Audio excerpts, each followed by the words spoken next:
Welcome to Andy Staples On3. Happy Wednesday. That's right. It's the day we make our picks. The biggest games of the week. There's some big ones too. USC-Notre Dame, Washington, Oregon. Very special guest picker, T-Bob Hebert, former LSU center, current radio, podcast, television, you name it, host. Love when the offensive linemen hit it big. But first, we have an absolute treat. One of the best and funniest players in America, Terrion Arnold, Alabama cornerback. You saw him last week going viral talking about getting chewed out by Nick Saban. That barely scratches the surface. This dude is hilarious, and he is happy to explain to you everything that is going on the field, including all the trash talk. So, as Alabama prepares to face Arkansas this weekend, we sit down with Terrion Arnold. Terrion, you've become the guy, the go-to guy to talk about Alabama football. Like, how much trust is required to be that guy? Because I know if you say sort of the wrong thing, that you don't do any more interviews. No, you don't do no more. But you've gotten away with a lot. I have. I would say, like, just from talking to Josh, talking to Alex, I kind of go up there and I kind of take Coach Saban approach, like from doing interviews now to having to do other interviews. Like, you got to think about it as an interviewer and as a person who's recording it or fans who's watching it. They don't want to hear you get up there and just say the typical thing, like, man, you know, we had a good game. I was able to go out there and execute. We were able to make plays. We work on this. No, they want you to talk about the game, talk about in detail, walk them through, make them feel like they were there. And just a person kind of growing up. My granddad, he was kind of like I said he was kind of like he did, but now my granddad kind of like a storyteller. Yeah. And I've always been one of those guys, like, you know, when you go to family reunions or you around your friends and stuff, when you hear stories about people, it make you excited. And like my teammates always say, man, yeah, Terrion, you're going to be the guy. When they make a documentary or they make something on this team, yeah, you definitely going to be the guy who they following around. So. Oh, exactly. So was your grandfather the guy at any family gathering, like everybody would just be gathered around him listening? Man, like my granddad, it would be him. He would bless the food. And then when it just came to like stories, it would actually be his brother, my Uncle Andre. My Uncle Andre, like, you know how it is at family functions, man. People, they drinking and stuff. When he kind of get that drink in them, kid you not, man. Next thing you know, he get the, man, your granddad was this. I remember this. And it just be like, I was the type of person I'd be like, yeah, tell me more. Like, I'm intrigued to hear it. Like, I'm one of those people. So like when people, my granddad always told me just kind of like how I say in the Bible, be quick to listen and slow to speak. So I mean, the reason why I'm able to tell or I think it's sell during the media is because I listen a lot and really observe a lot. Well, and you do take us behind the curtain a little bit, but you don't give away anything that's a state secret. Like when you so you went viral last week for talking about getting yelled at by Coach Saban. Yes, sir. But you didn't say. You were very careful not to say what he said. Exactly. Exactly. But that is an experience because, like, we all see it on TV, and we just wonder, like, what is that like when you are that guy? Like, when in that moment, did you have any, like, do you even think that, oh my God, millions of people are watching me get chewed out by this man, or is it I just need to time up the blitz on the motion better? No clue. It was literally just I need to time up the blitz on the motion better because I'm thinking about it in my head. Obviously, it's a game going on while it's a game being played. If I time up that blitz on the motion, I get the sack. We get off the field on third down. They don't keep driving. They don't get a field goal. So just thinking about things like that, playing the game inside your head. And I honestly, like, it comes in practice. Like, most people don't understand, like, Coach Saban, like, he is a character. Like, the guy is funny. Like, he's a funny guy. So, like, I mean, people would look at it like, oh, he was getting chewed out. He was getting yelled at. 9 out of 10 in practice, he'd chew you out. He'd yell at you. Then he'd make a joke out of it. So, I mean, like I said, you should be worried when he's not saying something to you.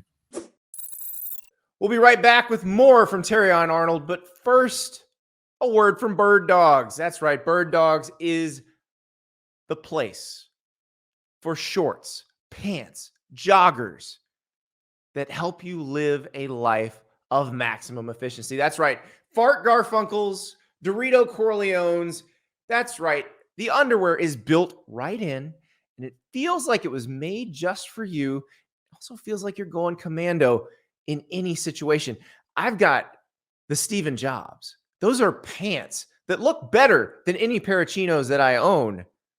And oh yeah, that liner's built right in. So I'm in a professional work setting and nobody even realizes I'm going commando. That's an advantage for me. It's not just the pants though. Bird Dog's now taking care of your torso as well. Got the Fidel Bass Pro Polo on right now. They make you look good, they make you feel good, and they make you live a life of maximum efficiency. birddogs.com/staples. That promo code gets you a free Hydro Flask style bottle with your first order. birddogs.com/staples. Load up shorts for the bar, for the restaurant, pants for work, workout shorts, polos. They got it all. birddogs.com, promo code Staples. Well, you're a corner, so you get the full Nick Saban experience. Because I've always said, people say, the DB's coach at Alabama is really Nick Saban. But I always feel like watching you guys practice, he's more like the GA who works with the DBs. He's throwing you interceptions and. Well, he don't throw no more because he had shoulder surgery, so that's true. He don't really throw. But as far as watching it, yesterday, going out our breaks, come on 3, get out the break, 3. All right, it'll be like people would say, punt, like during punt, when we do that period, Kool-Aid is the punt returner. So they'll be down there. I don't know what they be talking about, but he just be down there, laughing it up. And then Kool-Aid will be like, oh, man, coach, they're your son, man. What you going to do with your son? Or I tell Kool-Aid, like, man, go to your dad, man. You know, Coach Saban, your dad. And when we make those kind of jokes with him, because obviously, like they said, before we came, it was Pat Surtain. Before him, it was Minka. And just having that type of relationship with him, I feel like he kind of does look at himself like that. I won't say like a father, but like a godfather kind of. Minka's teammates would say that their personalities were exactly alike. Like both of them are kind of obsessive. Like I wish I could remember. It was one of the D linemen was explaining that like we were doing interviews and people had their cell phones on the table to record. And he's like, he took it and made it like slightly off center. And he's like, if you had this in front of Minka or Coach Saban, they would fix it for you. Yeah. Like they would make it look perfect. Like, are you in Kool-Aid like him or is it not necessarily? I'm glad you asked that question. Now I can explain it to you. The one who was like Coach Saban the most, as far as being a perfectionist, as far as not laughing, very, very serious, Caleb Downs. Okay. Now, the people who get Coach Saban going, bring out the personality in them, me and Kool-Aid. Like before game, when it comes time before game, because Caleb is my roommate. So that's my Lank brother right there. There you go. Lank, baby. Oh, we're going to talk about Lank too. We have a lot. I have Lank questions. So yeah, but so that right there, and J Mill too. Speaking about J Mill, like J Mill, he bring it out of Coach Saban too. And obviously we started the Lank thing in practice. Like I told him yesterday in practice, I'm here to Lank you, boy. And, he completed it. He completed the pass. He told me like that. So, but back to what I was saying, like Coach Saban, the one who is most like him and similar to him would definitely be Caleb Downs. Kool-Aid and I, we bring the personality out of him. Malachi, he's kind of like Malachi is the leader of the group. Like Malachi don't get too high, he don't get too low. He just chill, like almost like the person who the chaperone. Like he'll just be like, what are these guys doing? Like he just chill. So you have to worry if Malachi gets upset or exactly. And Malachi, like they would say, practice Malachi versus game day Malachi, whole different person. I kid you not. Before the game, we coming out there as we're walking out. Anais was actually stretching. He's stretching. Malachi walked by him. We're gonna see what you want. We're gonna see what Coach Saban want. We're gonna find out what Coach Saban want tonight. First play of the game, man. Malachi blocking. We gonna see what he want. I'm like, man. I'm like, just give me the call, man. You can do all that. Give me the call. So when I say like a guy who literally gets people going, and like Malachi has grown as far as leadership and maturity, and I wish people really knew how great of a job he's done. Like you can honestly say when you come here and you show up, as far as being a leader, like you can't have any bad days. People gonna point the finger at you. Because I know like sometimes he'll tell me like, man, T, hurry up, man, jog to the ball. Next play, he don't jog to the ball. I'm, hey, Kyle, you just told me you jog to the ball. You talking about me. So just as far as that and that approach, he's done a great job, believe me, man. Like the guy is a true professional. So we do need to talk about the Lank brothers because Jalen Milroe and you, Lank brothers. Let a naysayer know. Let the naysayers know. So when did y'all come up with that? Came up with it last year during the locker room. We were just sitting around. We were talking. We was like, man, we need something that's going to get us going. Kind of like that'll just keep us going. Obviously, Bryce was the quarterback then. And Bryce, very, very humble, nonchalant, and just as far as never too high, never too low. J Mill, total opposite. J Mill in the locker room, center of attention. In their player meetings, he gonna get up, he gonna talk, say what's on his mind. So just as far as that being like when we came up with Lank, it was like, man, we gotta really go out here and let these naysayers know because they doubting us. And then it really came into play, obviously, when we didn't make the national championship last year, and just hearing all the outside noise going into this year, like we really started to put it together, like and started to really embrace it. And it's real, it's genuine because like some of your predecessors at Alabama in, like 2016, 17, that era, they'd be like, nobody respects us. And I'd be sitting there doing the interview, like literally everyone respects you. Man, we picked you number one, but this year it wasn't like that. You were not picked to win the SEC and so you're dealing with all that stuff. It's real.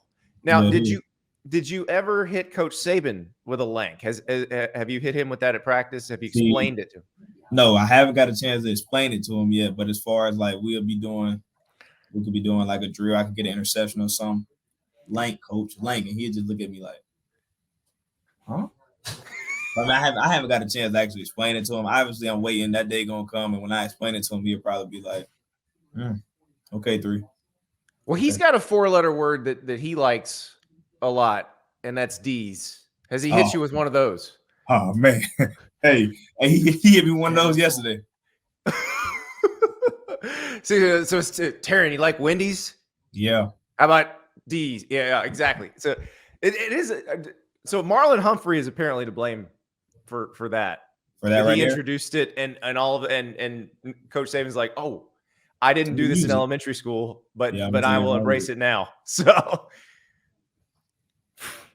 So yeah, you have to hit him with Lank, and then you can have a Lank off and a D's off, and be good to go. A D's off. Exactly. I mean, if he's gonna hit you guys with that so often, you do need to have to. You got to have a comeback. Well, or you got to be able to set him up when he least expects it. For one, yes, because he'll appreciate it. Yeah. A D's nuts guy appreciates when someone gets him with a D's nuts. Yeah, you're right about that. Right about that.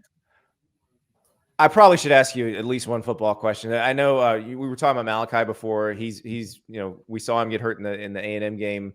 Not asking you to break any news, but you have to prepare at corner and star anyway every week. What is that like juggling both of those? I would say T-Rob did a very great job preparing me during the offseason, obviously creating like position versatility. It's not really something as far as it's a struggle because think about it. When you play corner, a guy takes a reduced split, you're playing off man. Only thing at star is you have to over communicate. Obviously, you're an apex player, you're in the run game more. And I played safety in high school. So I'm kind of like I was telling Malachi, I was like, y'all gonna see, y'all gonna see. Because like Brian Branch, as physical as he was, BB had those hits where it was like, golly. I told Malachi, I was like, you gonna see before this year over. I said, and when I do it, I'm gonna look at you. I said, I'm gonna look at you. Just as far as the preparation and going into that, I would say it's easy because who I'm going against in practice, going against guys like Isaiah Bond, Kobe Prentice, Jermaine Burton, Malik, Jacory. So they do a very great job preparing us. And honestly, I would say when we do like competition and stuff, like T-Rob says, it doesn't matter how tired you are. It's not like fall camp where you get to go against the offense all the time. These reps are very, very important. And we go out there and like I said, during the game, how we trash talk, we go out there, hey man, put 20 on this rep right here. You catch this ball right here, I'll buy you lunch. And different things like that. Like it just gets you going in practice. When you're talking to those guys in the game, because I heard you talking about that in an interview earlier, and you said sometimes it's not really even trash talk that you're just like perfect example. I was guarding Evan Stewart. First play of the game. Jimbo Fisher's son plays high school football with my brother. He's the kicker. So I literally saw Jimbo during the summertime when he came out there to visit his son, and we were just out there. We were talking and stuff. I said, when we play y'all, man, it's gonna be a good one. Atmosphere gonna be crazy. And his son right there, he was like, yeah, you gonna see, I'm gonna be right there with my big fish chain on, and I'm gonna be looking at you talking. I'm gonna be talking. Literally, when I went out there, first play, I looked to the sidelines. Ethan right there. He was like, "What's up? What's up?" So then I looked, and as Evan was jogging on the field, he smiled at me. So then as he smiled, I looked at Evan. I was like, "It's gonna be a long day today, E. It's gonna be a long day today." Then he looked back at me. He was like, "It's gonna be a long day today for you." So just those kind of things. And actually, when I was playing guarding Ananias, I thought he was gonna obviously like set the tone. I'm waiting for him to say something off the rip. Never said nothing. And we got into like a pushing and shoving match on the block. He like, I'm coming. And then we lined up. This was like I think a second down when I lined up in the slot. I'm playing the 6 yards. I'm in man-to-man. As I'm in man-to-man, I'm looking. I'm like, I'm in man-to-man. It's you versus me. And then like you could tell when he got the false start penalty when he jumped, I said, you scared. You scared of him. You're scared. Like, I was like, you scared. So just like those little subliminal messages. And then even on the chop ball, like when he beat me on the chop, after I made the play, before I celebrated when he caught right there, I said, oh, you almost had it. Gotta be quicker than that. So things when you say I'm in man, do you ever do that when you guys are disguising something and you're gonna wind up in zone, like just to mess with their heads? Come on, man. Yeah. Like you gotta play the game. Like me, like Kool-Aid is notorious for doing it. Like we line up, it'll be a little tight little split or something like that. Man, shoot, man. I got you right now. It's you versus me. Man, we could be in cover 2. So just different things like that. Like you gotta play the subliminal mind game with the guys. Because obviously, think about it. When you in man-to-man and they know you in man-to-man, then it could be problems. Like you don't worry about what the receiver done. You worry about what that offensive coordinator up there seeing because they see every rep. Oh yeah. Speaking of offense, I gotta ask. I saw your interception against Ole Miss. I saw the spin move. Do you ever talk to Coach Saban? Do you ever show him what Travis Hunter does at Colorado and be like, listen? Man, I told him that. It's crazy you said that. I literally told him Kendrick Law when he got hurt, not got hurt, but when he was out versus the USF game, I'm the backup on kickoff return. I told him, I said, hey, I'm going to maximize my opportunity. If they kick this ball to me, I'm bringing the ball out. I had told everybody that. So when I lined up back there, everybody that stood up, they like, oh, he great to bring it out. Man, I went like this. When I seen him run it down, I looked at Ja'Cory. I was like, oh, man, I ain't bringing it out. So then I told him, I said, if they kick this ball to me, I said, no matter what, I said, I'm bringing this out for real. And I said, I'm ready to make the play. I'm ready to make a big play in the game. T-Rob looked at me right before he said, go crib it. I'm ready to. So then we break it down. We'll break it down on like pack because we were packed together in special teams. I said, we ain't breaking it down on that. We breaking it down on score. I said, score on 3. 1, 2, 3, score. So when we run out there, we actually called return right. I kind of feel like me playing offense, going to a smaller school in high school, I just resorted back to my way. We ran return right. I seen the opening. I ran return left. So, I mean, just things like that. Like I tell Coach Saban, I was like, man, Coach, I feel like I'm the most dynamic player on the team with the ball in my hands. If we being honest. But you got to think about it, how he sees it.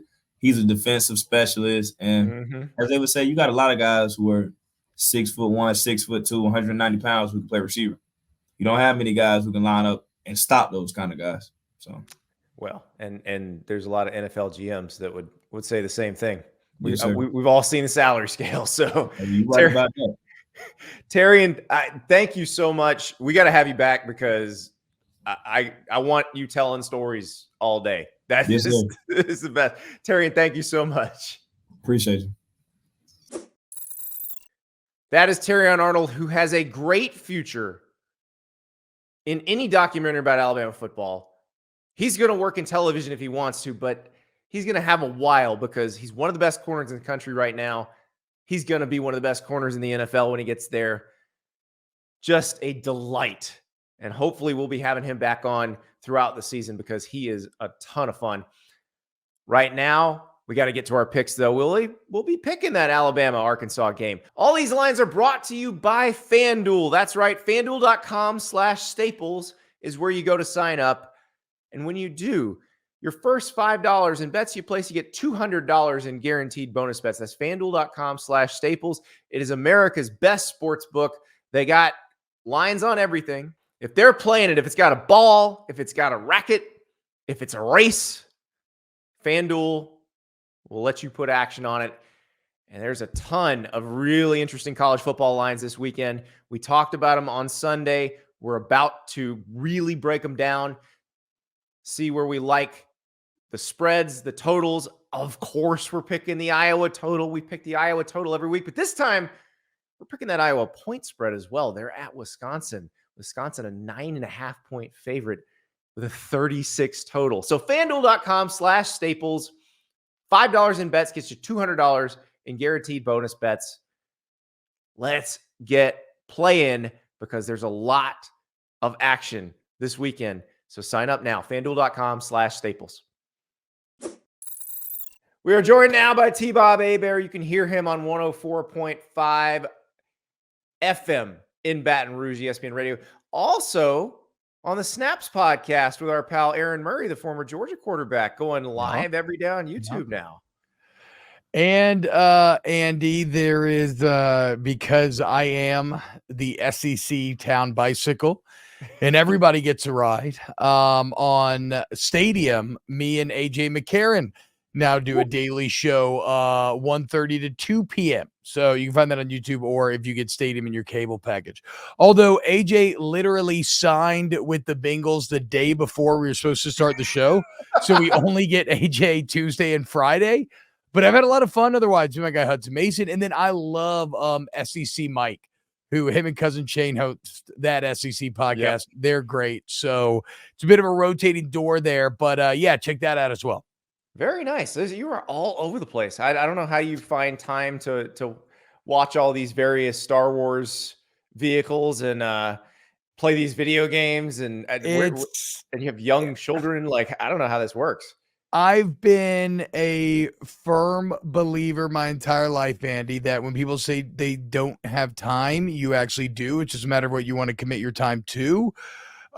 This is the first time where I'm kind of putting that to the test, right? I mean, now, like you said, with 3 kids and with the 3 shows, this is the first time where, I watched Ahsoka, but that's like 40 minutes every Tuesday, right? So it was like one thing. Okay, I could easily do that. My video game is at an all-time low right now. Like, I've been playing Baldur's Gate 3 for like 2 months now, which is just a stunningly good game.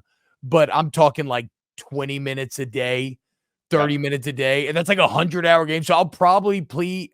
I would almost guarantee I will still be playing Baldur's Gate 3 by the time we are crowning a national champion. So I haven't got any big sessions in, but we every day, whatever. You just do it. Just keep drinking coffee and just keep taking. Well, you also have my favorite show is Whiskey and Wine that you do with Matt Moscona. Hell yeah, dude. After every LSU game, where one or both of you may be hammered by that point. And it's especially good after an LSU loss. I have to say, I know it's painful for you, but I did enjoy it. And we'll talk about this when we talk about Auburn-LSU when we pick that game. But you on Snaps the other day mentioned something, Aaron, and it was, I think you were getting a dig in at the Georgia fans, but you were basically saying how much you enjoy getting to feel again as an LSU fan, because LSU lets you experience a wide range of emotions every single game. It's something that I used to attack Alabama fans with. It was kind of like, these takes evolve over years and you refine them and chisel away and find the heart of the take.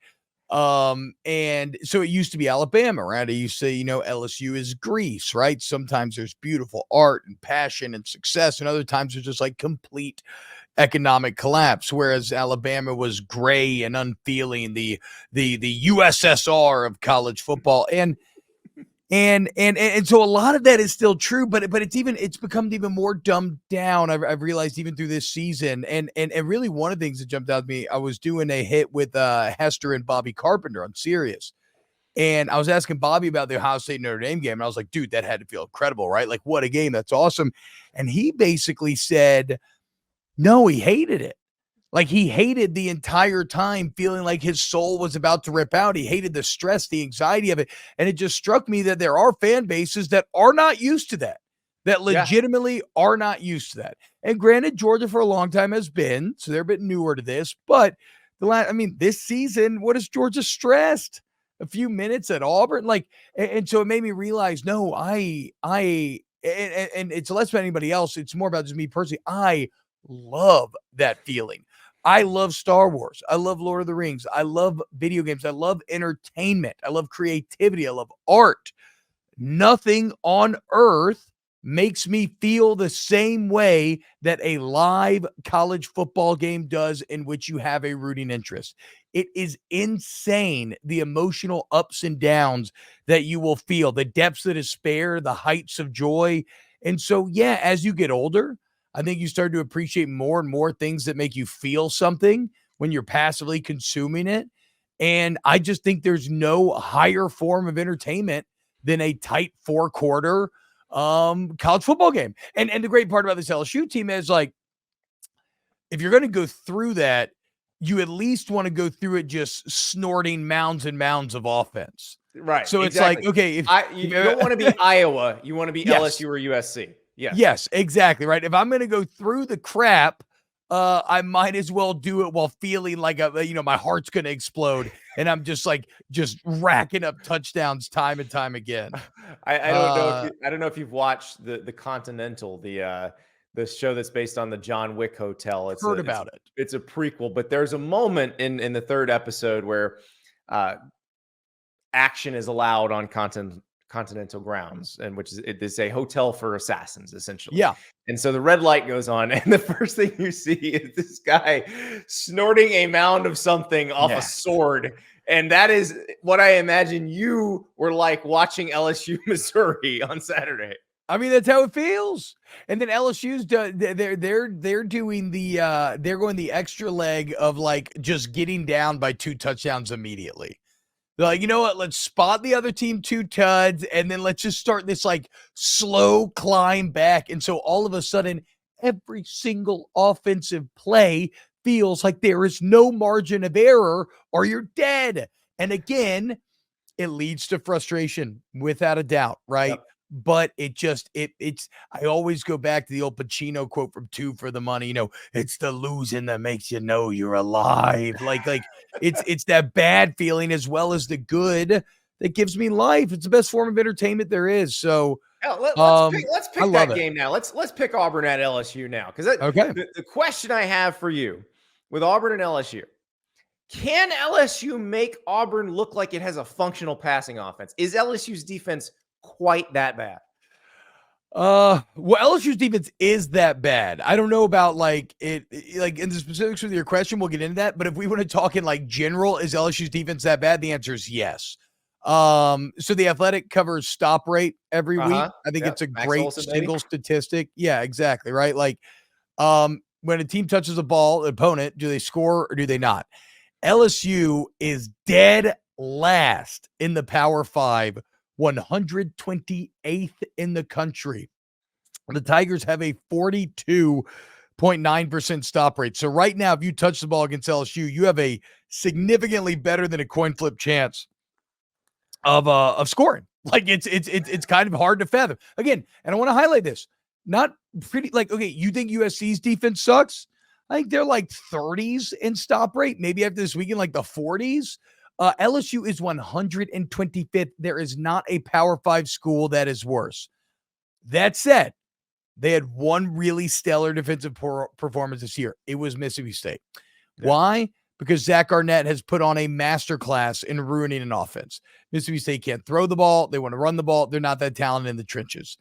Auburn, without a doubt, has much more talent than Mississippi State does, but they cannot throw the ball either. They need to run the ball, and Hugh Freeze done a nice job of creating this sort of pseudo triple option attack with Peyton Thorne leading the way, not even Robbie Ashford. But I have to imagine that from a pure matchup standpoint, this is not facing Jordan Travis. This is not facing Brady Cook. This is not facing Jackson Dart and Lane Kiffin. Like, I don't think the LSU offense is defense is going to be great by any means, but I cannot fathom that Auburn would come out of here and have a lot of passing success. Right. And that's the thing. LSU does not seem to be that bad against the run. It's the pass that gives them the problem. And that's why LSU is an 11.5 point favorite. That's a lot of points, but they are at home. And again, if they were Swiss cheese against the run, I'd be like, Auburn all day. That's way too many points. But that's why I asked you the question I asked. if we think LSU can make them look like a functional passing offense, then I might be willing to take Auburn in the points. But I think I'm probably taking LSU here. I don't know if Auburn can, I don't know if anybody can make them look like a functional passer. I mean, the numbers are crazy. Their leading receiver has sub 200 yards on the year. Yeah. You played Georgia and you played some okay games, but you've also played bad opponents that you should have been able to stack some numbers against. So I don't know. I don't think I'm going to play this spread on my own personal card. Yeah. It's LSU's just way too unpredictable right now, but I would play LSU if I had to play here. Yeah. And you mentioned the home factor. To me, that's actually, and then look, the offense is just unstoppable. And I like Auburn's defense. It's salty, but I'll take this off. The offense is strong everywhere. The O-line's the best I've ever seen at LSU. The Missouri defense that they scored 49 points on is pretty good. Well, and the crazy part is, Andy, they were number 1 in the SEC in rush defense, right? They were averaging 70 yards a game, Mizzou was. LSU came out and said, we're going to help our defense. We're just going to run it. LSU ran the ball 2-to-1 ratio, essentially, about 66% of the time this last game. And they ran for 270 with Jaden Daniels and Logan Diggs both eclipsing 100. So, I think LSU will move it and score on anyone. And I like Auburn's defense, but I think they will. But I think it's the home factor here, man. The Tigers have been on the road for the first 6 games. Tiger Stadium rarely nowadays reaches its zenith, it's greatness. But 6 p.m., Auburn, victorious homecoming after a couple of road ranked games. The fellas being excited to be back in the building, in the routine, where they're comfortable. And then the Pete Jenkins factor, which just is you got to really care about LSU to recognize anything about this. But LSU's defensive line has the most talent of any group on the defense, but they've been awful. And the reason is they don't really have a D-line coach. They just brought in Pete Jenkins, who's a bit of he's 80 years old, but he's just a D-line legend. He is, the Yoda.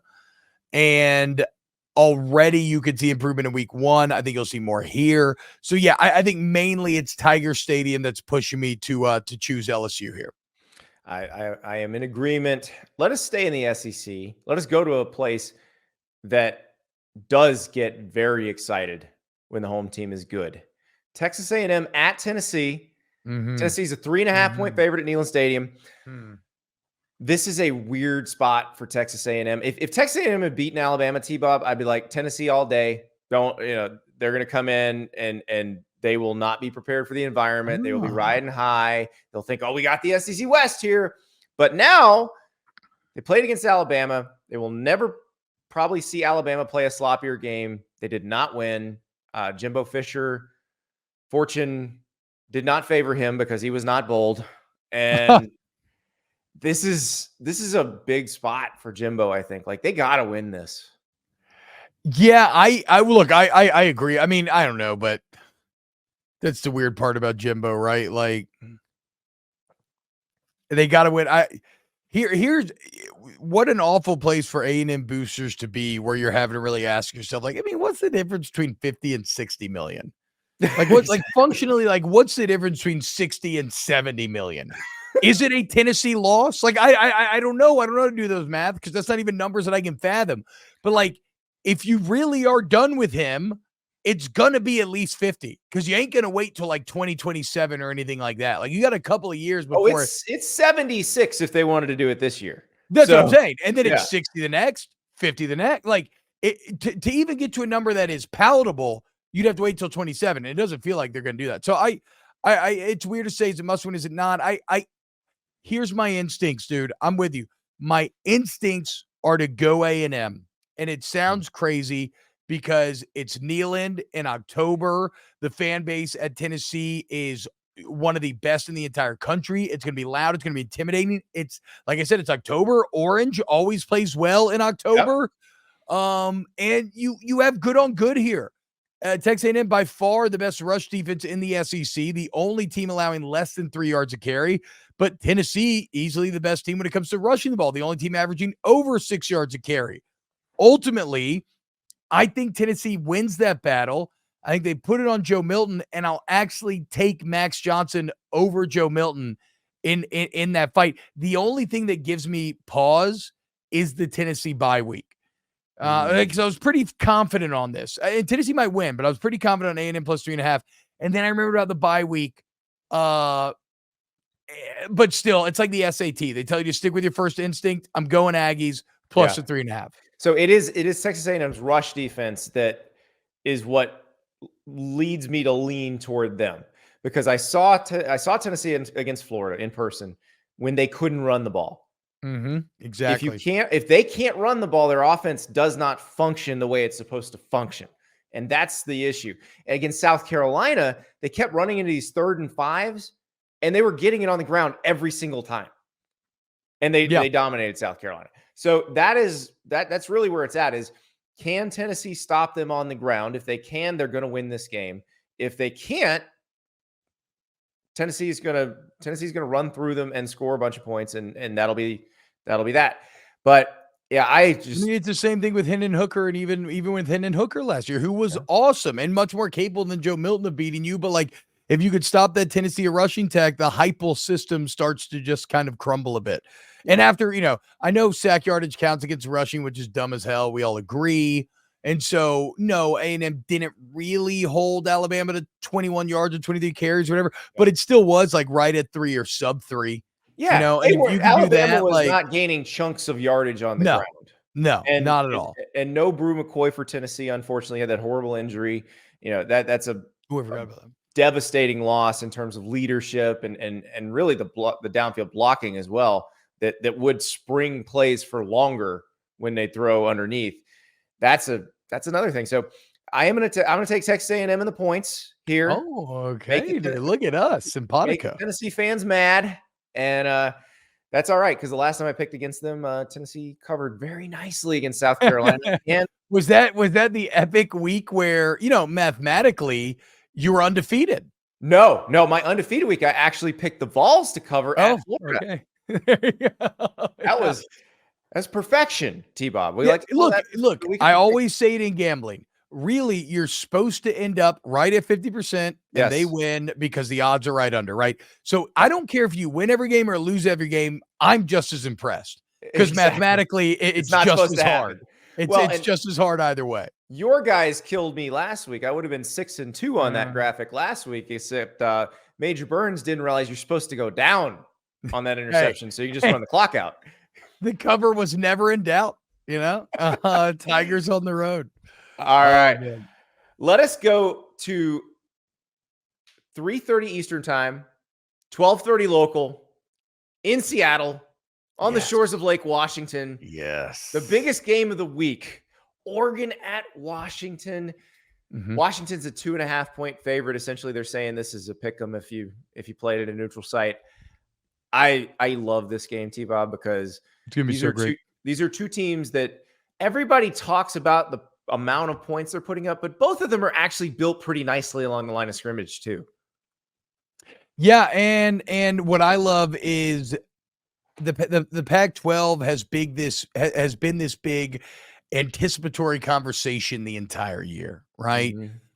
We got little teasers, little undercard fights like a Colorado, Oregon, a Colorado, USC that we cared about because the names were big, but we knew Colorado was never really one of the true powers, right? And we had some nice Wazoo, Oregon State battles in there. So the undercard was great in the Pac-12 this year, but now it's time to start getting ready for these heavyweight bouts. And you got Heisman team, you have legitimate Heisman candidates leading legitimate national championship contenders. There's probably 3 in the conference, maybe more, but this is where they're all going to finally have to start to play one another. And then you have somebody like Utah just hanging out that I never think about anymore, but like they're still there. They're just as relevant as ever. So I can't wait for this game. First heavyweight match. I got to be clear up front though, Andy. This is a heart and soul pick. For me, I love the Huskies. I love a giant lefty with a rocket arm. I love the color combination. They've been my heart and soul team all year long. I picked them to win the Pac-12. I believe in Penix's power. They're the only team I want to say to win in Eugene in the last 20 games or something that Oregon's played at home, and now they get him at Washington. Beautiful unis. A beautiful style of play from Washington, a beautiful setting, as you mentioned, and I love Kalen DeBoer. You know what I like, and you're seeing this out of Lance Leipold. as well at Kansas is at a time when everybody wants to go sexy coordinator, which does work. Like, I think Dan Lanning's awesome. Great job at Oregon. Completely changed the attitude and everything. But Kalen DeBoer won three championships on the NAIA level. He won 4 championships on the GPAC level. I think that translates because I don't care if you're on that level. You're still emerging on top. You're still figuring out how to beat your peers and win the big games. And they went 11-2 last year. So yes, no doubt this is a hard pick. It's a blind pick for me. But I am rolling with the Huskies here over the Ducks in Washington. I love it because I am on the other side of this. I have been picking Oregon to win this league since the offseason. Basically, when I saw what they were adding through the portal, I said, Dan Lanning has made notes about what they needed to do better. And he is taking care of all of these things that they need to take care of. They are better on the line of scrimmage. They are better in the pass rush. They are better in the secondary. This is a better defensive team because they were humiliated by Oregon State in the last game of the season when Oregon State just kept running the ball and came back. They lost to Washington in a game where Bo Nix got hurt at a very inconvenient time. But I think they could have won that game. So I think this is going to be a great game. I don't think anybody's blowing anybody out. I think both these teams are really good. Now, what excites me about this game, T-Bob, over like Oklahoma, Texas last week, I think Oklahoma and Texas are going to play again for the Big 12 title. And as exciting as that game was, we're going to see it again in Jerry World. The Pac-12 is so deep and so difficult. It's a very good point. I don't know that we'll see this again. This may be it. It's a very good point. It's a very good point. Both of these teams have to play USC, Utah, Oregon State, and Washington State. All losable games. So I am so excited because it feels like a very high stakes matchup. And this is Bo's time. I'm ready. And I think Oregon can beat you in a lot of ways. What I think ultimately helps them here is they get after Michael Penix in a way that nobody has been able to do all year. He does not have time for Rome Odunze and those receivers to get open. That's man. He's got a few of them guys. I mean, there 3 of those guys that are NFL dudes. Yes, that's what I'm saying. Like LSU has 2 in Malik Neighbors and Brian Thomas. I think Washington is the only team in the country that got 3 between Odunze, Polk, and McMillan. So. Yes. I and look, and I love Lanning as well, right? He's absolutely changed the culture. I love the speech about the Redwoods before the Colorado game. Right. You know, why is the Redwood strong? Not because it's standing alone, because it's roots, but the interconnected roots, you know, like I love that kind of stuff. But no, look, also, it's weird. I've always kind of liked the Huskies. First game I ever played in college, first start I ever had was randomly LSU Washington at Washington. It's on the water. The setting's beautiful. The fans are fired up. Weather incredible. Give me the Huskies here. Purple and gold sticks together. I understand that. Well, to be fair, I got a little flack on this, but you know, I don't choose like purple and yellow. There's something that's actually nice about like a real purple and burnished gold, which is what Washington's bringing to bear. Yeah, you guys more are the Lakers. Yes. I like even though my favorite uniforms in all of college football actually Minnesota, hand down. The Minnesota homes with the yellow helmets. Ooh, I don't know, I just love them. See, I go USC because I like shoulder yokes. Yeah, but bro, they got such giant numbers. Yeah, and like USC already is small defensively, and the giant numbers just make him look smaller, and it pisses me off. And I know it's classic, so it does score points in the classic category, but just like subtly shrink the numbers a little bit. That's all I'd say. Yeah, that's my advice. You can do that. That's no problem. I like the no name on the back of the jersey. I like that, and I love the shoulder. I'm with you on these as well. Yeah, the no name is not for everybody, but for the schools that do it, the Notre Dames, the Penn States, it makes sense. So, all right. Here's a weird one. I threw this in here because I just have a feeling this could get odd. It's on the CW. You got to find the CW. Louisville at Pittsburgh. Louisville's a 7.5-point favorite on the road. Pitt has been not good this year. They've been bad. Yeah. They have benched Phil Dracovic. They made him third string. Wait, did somebody say he's playing tight end or something? Well, Did he I was hear gonna be that? he was going to be the third string quarterback. It was one of those that like you see this more in the NFL where they're just like, we've decided anybody but you. So Christian Ballou will be the new quarterback. And with Louisville, it isn't. We had Brian Brom on the show last week, and you could tell he's very confident, but you could tell he also understands that this is a somewhat fragile young team. And Yeah. how do they handle the success of beating Notre Dame, being the toast of college football? We're all going down the rest of their schedule going, holy crap, they might go 11-1 or 12-0. And how do they all deal with that? And so being favored on the road the next week is a tricky spot. It is a little stinky. By the way, from 6 days ago, I'm reading an article out of Pittsburgh saying that Phil Dracovic is switching to tight end. Yeah, and that's insane, dude. I don't know if you've ever seen the starting quarterback. What? They said he's not a tight end, and he's listed as QB2. Oh, okay. This is okay. Listen, he's a big dude. If he wanted to play some tight end, I think he could. That's but crazy. Man, there's a lot going. Speaking of tight ends in this game, this is the moment my jaw dropped in that Louisville Notre Dame game. Not when they won. I actually had picked Louisville to win the game, but nice pick. Joey Gatewood caught a pass, and I'm like, wait, that Joey Gatewood? Yes, the Joey Gatewood who played quarterback at Auburn, at Kentucky, and at UCF is a tight end at Louisville now. God, dude, 2 catches for 52 and a ton on the year. God, college football is so weird nowadays.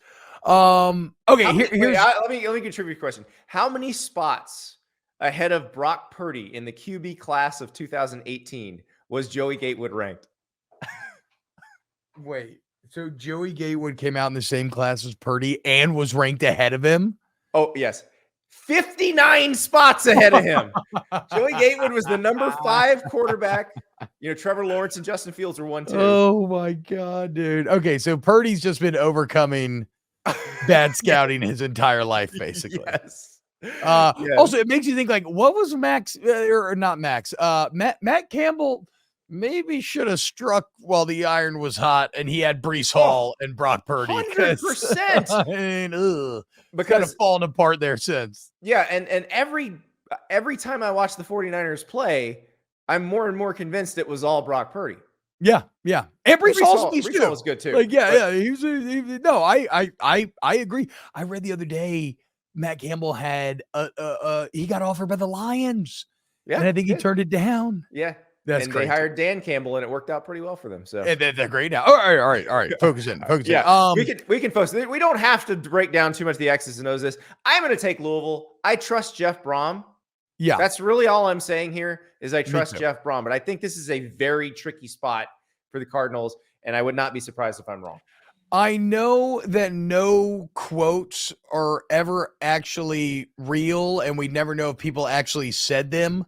But this is a game where I go back to that Napoleon quote, right? In war, morale is to physical as 3 parts out of 4, basically, right? And when you look at these two teams, I don't feel like Pitt could be more down and Louisville cannot get higher. And I agree that there's questions about whether or not Louisville can handle the success, but I think Jack Brom's I think he's pretty well suited to having his team stay locked in the moment here. And I believe in this team. And I feel like if Louisville's going to lose, it was going to be on the road at NC State, not at Pitt. Right. So give me Plummer and the boys to go in there and take care. And plus Pitt's been really bad this year. Narduzzi's got to be, ever since Narduzzi lost Jordan Addison and NIL and everything, it just feels like that job's kind of gotten harder and harder. Would not be surprised at all if he is looking for an out. When you didn't recognize what won you the ACC championship and made fun of that actually after it left. Yeah.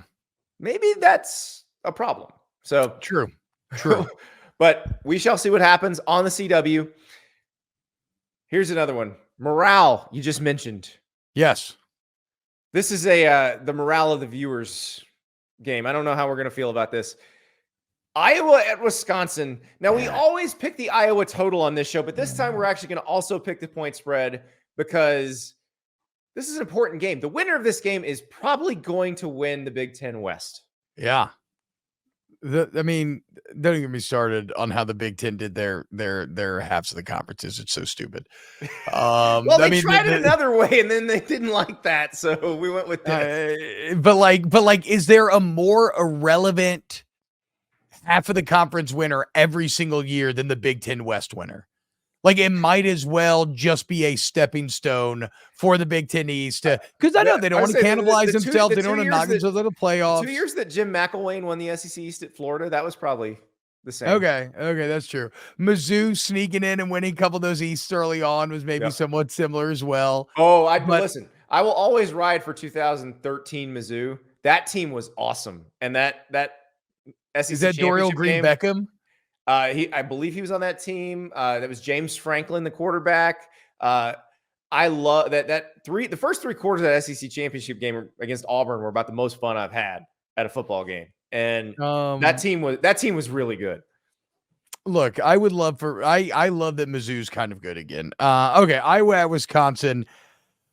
I got to be honest, Andy, I've not watched a lot of Wisconsin this year. In fact, I just heard the term dairy raid this morning, which I deeply love, and I'm sad that I've somehow missed out on the dairy raid memes. But I know they had a couple nice wins recently. To me, this is how my brain works. You're giving an Iowa offense 9.5 points. I think they cover. Like it's that simple. Like, well, Iowa, they're going to get 9, and I don't think that Cade McNamara being out really matters. Right. Like, the offense already sucked. It's just maybe you suck a little more. Well, it's a 36 total. So what are we talking about here? But like we're talking about like a 24-12 game. Like, yeah, that's what we're talking about. I don't think Wisconsin's going to score that much. So I have watched quite a few Wisconsin games actually, and like, I go back to the Washington State game. Like, if they had more team speed at receiver, they win that game. Because so you're telling me it really is just having too many white guys at receiver that's doing the air raid in? It's the exact thing that everybody was worried about in the first place when you go to run the air raid at Wisconsin. But here's the thing. They can fix that. Luke Fickell, look at his history. Oh, he knows how to find fast people. So that part's going to get fixed. What is interesting is they have been able to run the ball very effectively. We know Phil Longo likes to run the ball. When he had Javonte Williams and Michael Carter at North Carolina, they ran it really well. So Braylon Allen's been awesome. I believe Ches Malusi's out now, so that you don't have the 1-2 punch anymore. I think Braylon Allen, unfortunately, is going to get run into a wood chipper with the Iowa defense. Is the problem, and that's the problem. Like, I'm taking the under in this thing. Yeah, and the only reason I'm taking Iowa and the points, I think they'll lose. I just don't know that anybody's going to score 10. No, that's what I'm saying, bro. It's a third of the spread. I was getting a third of the spread. Like you know, I will say this: always bet the Iowa under. It's just a hard and fast rule because not only I'm pretty sure it's undefeated on the year. I bet it every week. Oh no, the over hit 2 weeks ago. The over hit against Michigan State. Okay, so there you go. So every now and then it may trip up, but we've been betting Iowa unders for like 3 years now on the show, and it probably has the highest hit rate of any single bet that I can imagine in college football. So like, because you see a number like 36, you get a little scared. Free yourself from the fear. Free yourself from the burden of knowledge or analysis, and just bet it. Just bet the under on Iowa every single week, and you'll win more than you lose. It is amazing. And Deacon Hill, 6'3", 260. That's what I want my quarterback to look like. Yeah. I want a quarterback who looks like me. That's what I want. A big boy. That's exactly right. Let us move back into the SEC. This is a game that I don't pick games with this high of a spread in conference play, but I think it's interesting with Alabama coming off that A&M win. And you and Aaron had a great discussion on Snaps about Alabama and just the voodoo that Nick Saban has done. So this is Arkansas at Alabama. Alabama's a 19.5 point favorite. I'm getting a little worried about Sam Pittman, even though I just like the guy. I don't want anything bad to happen to him. Everybody likes him. My feeling on Arkansas is they have so much passion and so much money that they're going to be very impulsive when it comes to coaching. And they're just going to keep hiring people to fire them. And you can fire Sam Pittman and you'll be back in this situation in 3 or 4 years. But I understand. I'm not going to tell you how to feel. Let's talk I about mean, but Alabama. the tough part there is like the flip side is like, do you think that Sam Pittman, like, I get that he's done a better job than what Than the Chad media came Morris. before him, but Yeah. like, do you believe that Sam Pittman, because Arkansas wants to be better, they want to be it's not. SEC West He relevant. didn't do It's a like, better job than Bobby Petrino did. Bobby yes, Petrino exactly. did a better That's job what at I'm saying, Arkansas. and that's what they're going to be like calling back to, like, we can get back there. And they're not entirely. I mean, college football does just come down to the head coach. Yeah, Kind of a lot of and times. Arkansas is one of those schools in the NIL era that could really dig deep. It's true. If they wanted to. It's true. I don't think they have any debt on any of the buildings on their campus. I mean, think about it. They got Tyson Chicken, Walmart, and Jerry Jones. Those are three billionaires right there. Yep. No, so they can be this, but they've not looked particularly great this season except against LSU, where they were moving the ball up and down the field. That's an LSU problem. but let us talk about the job Nick Saban has done with this Alabama team, because it took a while, and maybe this is also Tommy Rees and Jalen Milroe. I feel like once they decided Jalen Milroe was their quarterback before the week of the Ole Miss game, that's when everything turned for this team. Because I don't think they were running an offense that was built around Jalen Milroe. I think they were running an offense that they felt like Milroe or Tyler Buckner or Ty Simpson could run. Then they play USF. They're like, see, other quarterback parents, it doesn't work out. Stop calling. We're going with number 4. It is what it felt like, which what a giant stage to have that kind of it almost felt like, okay, fans, everybody, like, you want to see what happens? You want to see why Milroe won the starting job? Here you go. But I think you nailed it, right? We just talked about freeing yourself from the burden of analysis when it comes to the Iowa under. I feel like that was almost like the Alabama coaching staff. Like free yourself from this expectation that Jalen Milroe is going to be somebody that he's not, that Ty Simpson's going to step up in some way that you haven't seen before, that Tyler Buckner is going to somehow be something that he's never even been close to being. And now, once, like you said, they're all in on Milroe, and you look up, and does Milroe make mistakes? Yeah, but he is the 3rd highest rated passer in the SEC. And he does have massive big playability. And he showed me major growth when they couldn't run the ball at all at College Station. You're down at half, second time. You did the same thing against Ole Miss, and you come out and you just dominate the second half. So, yeah, it's Ari Wasserman wrote, I think it might have been in the headline, I'm not sure, but, Alabama is inevitable. And that kind of stuck with me. I mean, they are the Thanos of the college football world. Which is funny because Ari definitely didn't write the headline because he's never watched that movie. He's never watched any Avengers movie. So. Well, like, whatever it is, though, it stuck me because the inevitability of Alabama is getting disconcerting. And we've said it all year. Like, if this Alabama team wins anything of note, it's probably Nick Saban's greatest coaching job that he's ever had. And I mean, you look at Arkansas, Andy, and speaking of morale and things like that, these two teams could not be going in more opposite directions. Yeah. Alabama's had 2 really impressive SEC comebacks and must-have-it wins to take control of the West, and Arkansas's fallen apart. You blow the big lead against BYU. You almost get LSU. You fall short. You lose by 7 to Ole Miss. You got Dan Enos immediately responding to student emails after the games about play calling, like multiple responses. And somebody affiliated with Dan Enos getting Dan Enos on the Michigan State candidates list, at least from one report. I just remember seeing that and going, what? Don't worry. No. LSU defensive coordinator Matt House is also on that list. Yeah. So you got some agents working overtime right now. But yeah, the Alabama defense is gonna give KJ and Enos a ton of problems.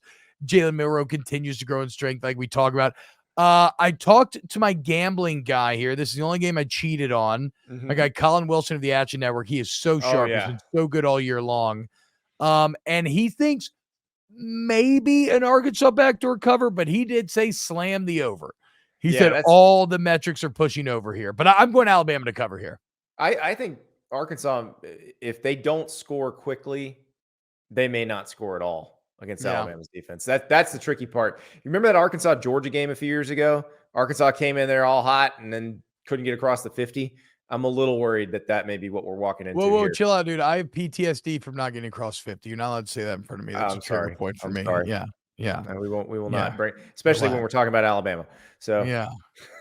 Exactly. the Bronx cheer when that actually happened in that game was probably the worst part of it. It's just so unbelievably sad how badly we got our ass kicked. And then I confirmed this with AJ McCarron on Rivals yesterday, where I had always heard that Alabama had like we're talking about the 2011 national championship for anybody who's like, what the hell are they talking about? I'd always heard that Alabama had a sports psychologist study our team, and that he essentially determined that Tyrann Mathieu was the head of the snake, and it was like a cut off the head of the snake and watch the body follow sort of mission, which he was. Like, I have never, and I never thought about it in those terms, but I have never been I've never shared a locker room with a leader or a football player as incredible as Tyrann Mathieu. Blows me away to this day.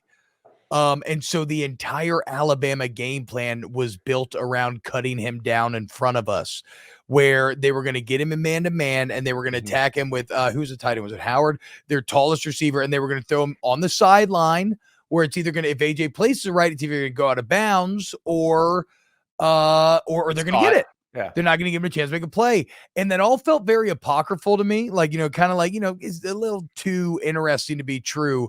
But no, McCarron literally yesterday just confirmed everything that I said. Wow. And then I'm like, and you know what we did? We practiced the option for 2 weeks. We did 15 practices of just different versions of the option and full tackle scrimmages.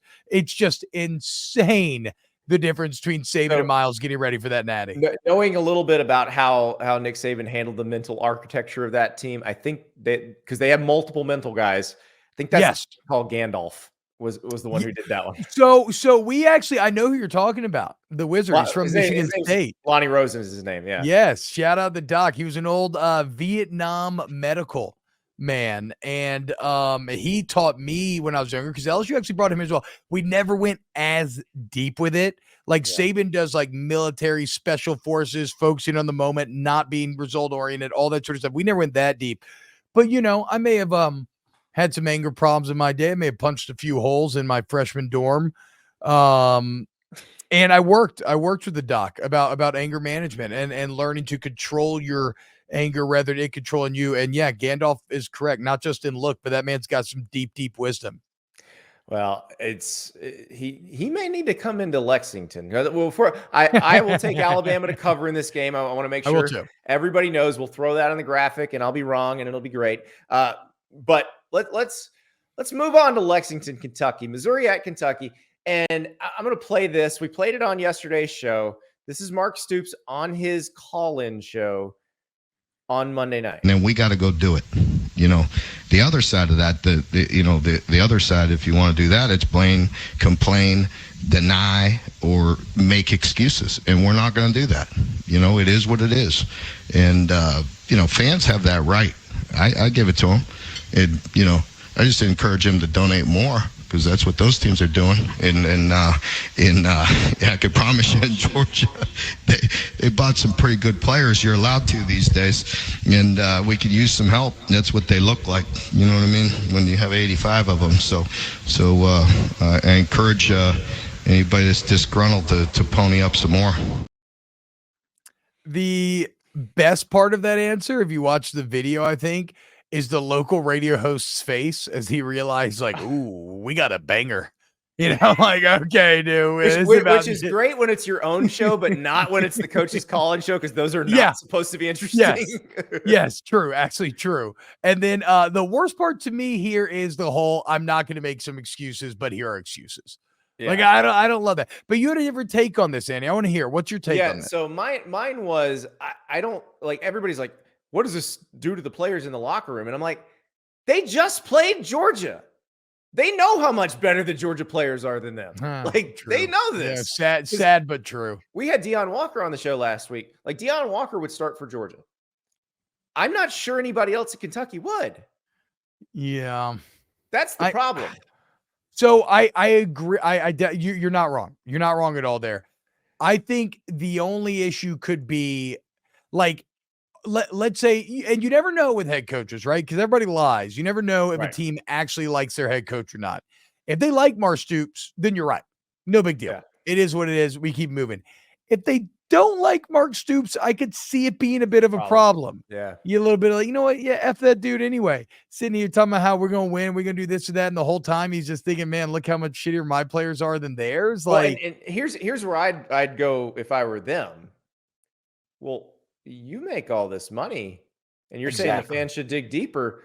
Maybe because this is what I keep telling ADs, because the ADs keep getting asked by their fans, like, what do I give to? Do I give to you? Do I give to the collective? And they're always like, what? And they don't want to answer the question. Yeah. But in their heart of hearts, they're like, well, if you'd like to win more games, give to the collective, because all I'm going to do is use that money to make a water slide in the volleyball facility. So like, that's what you got to do. But Mark Stoops, if it really is more Jimmys and Joes than X's and O's oriented, you got to bite off a chunk of yours too.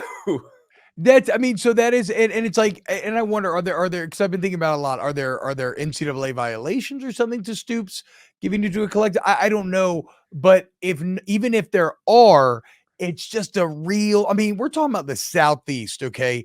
There's not a lot of great state economies in the Southeast. Right. A lot of SEC football fans, blue collar, middle class, whatever you want to call it. We just grinding. We just trying to make it, raise our families, watch some football, right? So when the $8 million man is telling, the guy who's maybe working at the horse farm or the distillery, you need to kick in more. I'm sorry you go so stereotypically Kentucky there, but it's tone deaf, if nothing else. It all feels very tone deaf. The only thing about Kentucky, Georgia is like, if you're a Kentucky fan, again, what did you expect? Right. You're an awful style matchup. Yeah. Yes, you're built to be an inferior version of them. Yes, exactly. And now and by far the most damning thing to come out of this coaching show is the stat. Mark Stoops only has 2 wins in the 10 years over teams that would go on to finish with SEC winning records. And it's like 5-3 Florida from 18. And I think like 5-3 South Carolina from 17. So it's not even like really good ones either. Goes, I don't believe that's true. Yeah. It was 100% true. But so, and then Kentucky Sports Radio actually like laid it out in a very clear and concise graphic where no, it is true. Very much did. So Missouri is potentially one of those teams that may finish this year with a winning SEC record, but probably only if they beat Kentucky. So this is a very interesting game because it's not the same style matchup that Kentucky Georgia was. Like, you knew what was going to happen with Kentucky Georgia, but Kentucky's style against Missouri, and you just mentioned what LSU did on the ground against Missouri. Yeah. Kentucky may be able to play very well against Missouri. Now, can you stop Luther Burden is another question. I'm going to admit to being a prisoner of the moment here. Okay. Because I'm going to rock with Mizzou. And maybe I've just been snorting too much offense every weekend, but I love what Brady Cook and Luther Burden are doing right now. And it's so much fun. And I think Brady Cook's legit. Yeah. I mean, his receivers kind of betrayed him in that LSU game. So I'm like, he was putting it on him throughout the entire game. Now, their tight end dropped 3 passes in 4 targets. Yeah, that's what I'm saying. Like they probably had like 5 or 6 drops in total, including like touchdowns. So I like I'm gonna roll Mizzou here. I do think the Missouri rush defense is probably a bit better. Not a bit better. I think it's much better than how it looked against LSU. Right. I think that Jaden Daniels kind of made a lot of that happen as well. Right. And that LSU offensive line is the best I've ever seen since I've been covering the LSU Tigers. Like, it's better than the 2019 line. I think it's better than any of them. And then I mean, what's up with Devin Leary? What in the world did Devin Leary, what was he on 2 years ago mentally, physically? He was just in such a zone at NC State, and he is being completely incapable of recapturing it. I thought maybe Liam Cohen would be the key to unlocking that, but that doesn't appear to be the case. So no, I think Mizzou has a big quarterback advantage. Give me the Tigers here. I'm going to take Mizzou as well. And sorry, Kentucky, but this could, and the other thing is this could be a one-loss beats you twice situation. Maybe I'm wrong. Maybe Stoops gets them back and they're all right. But that was a tough way to lose. And again, do they like Stoops or not? Do they like Yeah. Stoops or not? Is there a bunch of grumbling going on, or is the belief still there for a Kentucky football team? Also on Kentucky, though, I mean, like, we really don't know what they are. Yeah. I mean, Mark Stoops says he should host his own masterclass on how to schedule awful teams to make sure you get to 8 wins. It's the reason why he was one of the main voices against going to 9 SEC games. It's what's made him get paid $8 million a year. And so I know they had a ranking by their name, but like, are we supposed to be that impressed by beating Florida at home when Billy Napier's 1-6 on the road? And the Florida game is what they're riding on, and we don't know what that means. We really don't. All right, let us go into the ACC. Speaking of teams getting up off the mat, Miami at North Carolina. North Carolina favored by 3.5. Miami last seen not taking a knee against Georgia Tech and then allowing Georgia Tech to go 76 yards in 36 seconds, 26 seconds. This is the most heartbreaking way to lose a game, and your coach did it to you. Do you get up off the mat or not? Like, that's the worst coaching decision I've ever seen in my life. And somebody could be like, "Oh, what about Marcus Freeman having 10 players on the field?" That happens, but that's not a more often than decision. people realize. Yeah. Well, no, exactly. That's a human error. This was a conscious choice of let's run the ball and expose ourselves to risk that didn't need to happen. But I would say this, Andy, I don't, and I like Miami. Tyler Van Dyke is Tyler Van Back. He's been awesome. Georgia Tech game kind of struggled, but he's been awesome. That win over A&M, one of the best the entire year. And yes, last week's a big morale blow to eat. And you're right. There is like a lot of conversation about, can you pick yourself or not? But this is more, I'm picking UNC here. This is more about me loving the Tar Heels this year. Yeah. Okay. Are you telling me and you tell me though, I got a UNC Tar Heel team where Drake May hasn't even played that well. I mean, going into last week, he had 5 touchdowns, 4 picks, and they're undefeated. You got a UNC defense with Gene Chisholm giving up sub 20 points a game. You get Tez Walker back. In the first game, you get Tez Walker back. You blow out Syracuse. Drake May throws for 442, 3 touchdowns, no picks. So he's rounding the form. The defense good. And I get it. Miami, I think, is actually ranked higher in a points per game and points allowed per game standpoint. But I love this UNC team. They've been continuously covering this year. Their morale infinitely higher than Miami. They're at home. Give me UNC -3.5 all day here. So here's my thing about Miami. Do we see the offense that we saw in the first 4 games? Or do we see the offense that we saw in the Georgia Tech game? Because it feels like they looked at Georgia. Remember, Georgia Tech changed defensive play callers the week of the Miami game. And I do wonder if they kind of turtled up and tried to get really conservative. So I wonder if we see a reversion to that offense we saw against Texas A&M and Temple earlier this year. I still don't know if that's good enough to beat North Carolina, because North Carolina has, like you said, Tez Walker's back. And remember, they did not get the news on Tez Walker till Thursday of last week. He was not really part of the game plan. He'd been playing scout team. Now he's been working with the ones all week. Yes. Like, he's very dynamic. I'm going to take North Carolina as well. Not just because Kamen Rucker, who was on the show yesterday, one of my favorite guests since we've been doing this show. That guy's awesome. Just enjoy watching him play. Now he'll have a big job because that Miami offensive line is pretty good. But if they can get after Tyler Van Dyke, they're going to win this game, and it's not going to be coming down to who takes a knee or not. I feel like we're talking about a UNC Florida State ACC championship again, second year in a row when we get to the end of this thing. I think we are very close to that. And now UNC did not show up in that Clemson ACC championship game last year, but no. I said again. Never mind. You're right. It was Clemson last year. No, it was all. But again, that was a much more flawed UNC team than this one appears to be. I also think Gene Chizik has just gotten more accustomed, because he took a long break. Yeah, he was working for the SEC network. Yeah, football changed so much from a day-to-day standpoint and from an X's and O's standpoint since he'd been gone, even, that it probably takes a little while to get back in the flow. And it does seem like they are so much better on defense this year. And it's not just that, they brought in players like Amari Burney, but that I think a lot of it is he's just better at calling it because he's more used to how the game looks today. So This is a team that allowed 40 points in the fourth quarter alone last year to App State. And now they're giving up sub 20 a game. They won. I mean, that's the craziest game I've ever seen in my life. It was one of those that kept moving down the priorities on TVs, and I had to keep moving it up to the top. Yeah. All right, last one.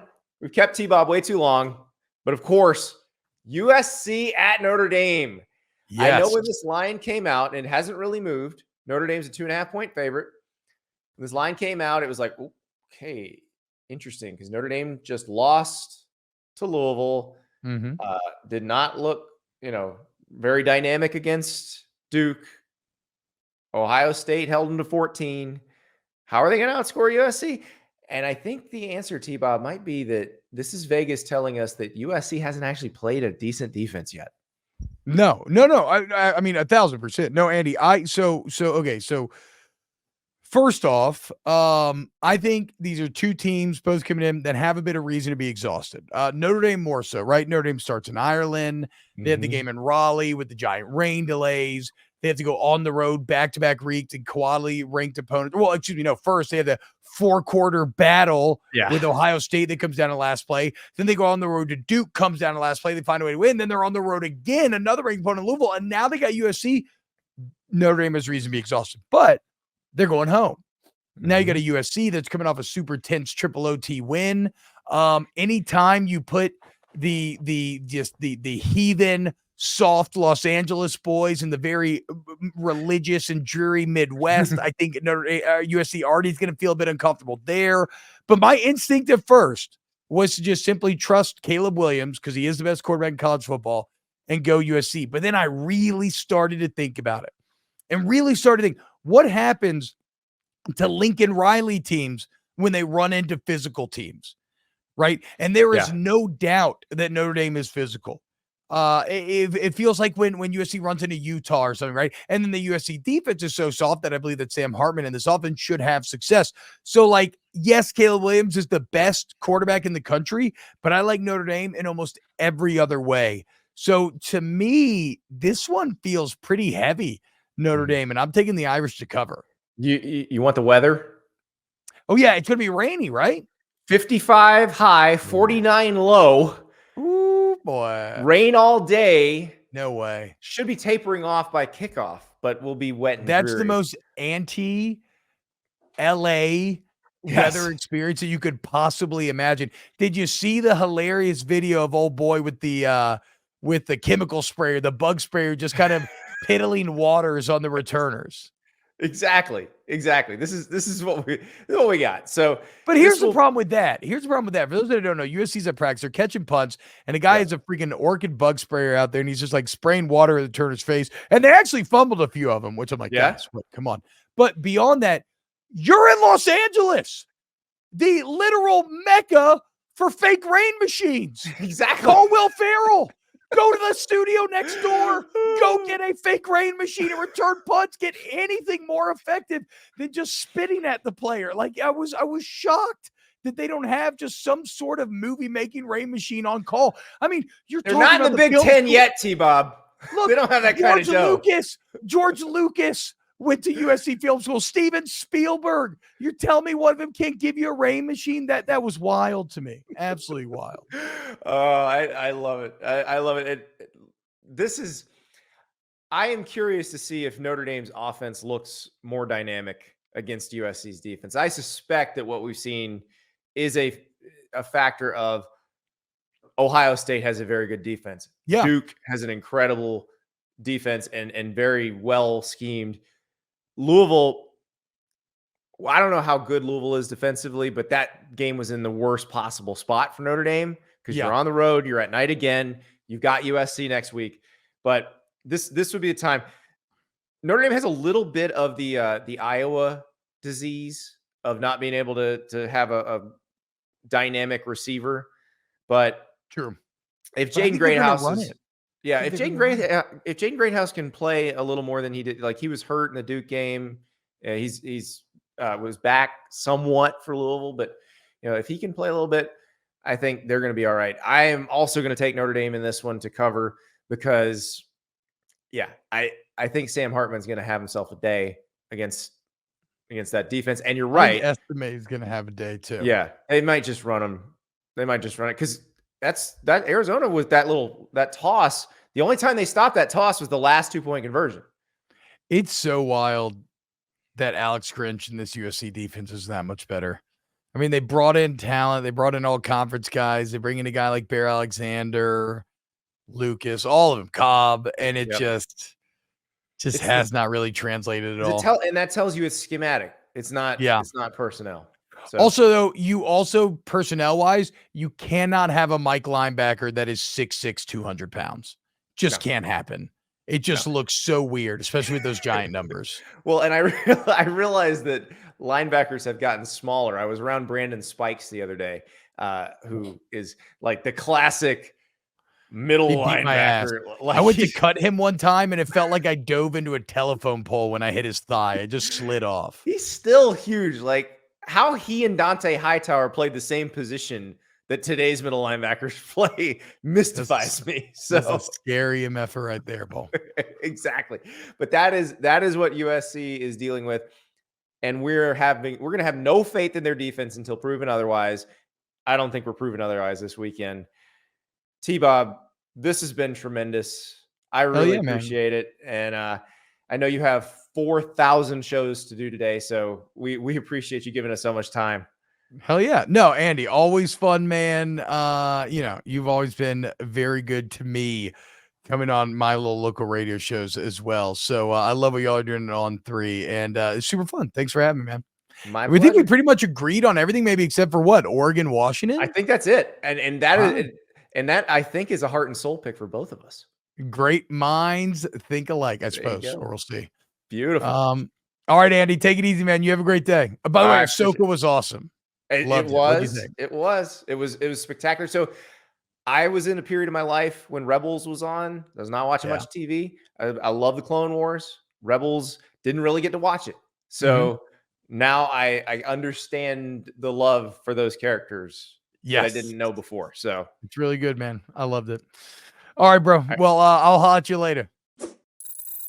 That's it for the show. Thank you to Terrion Arnold. Thank you to T-Bob Hebert. That was a lot of fun. I am very, very excited. We're in the middle of the 49 straight days of football. We got games tonight. We got games tomorrow. We got games Friday. Coach Prime's playing against Stanford on Friday. And then, of course, Saturday, we got it all, especially that Oregon-Washington game in Seattle. We will go deep, deep inside that game on Thursday's show. I cannot wait. I'll talk to you tomorrow.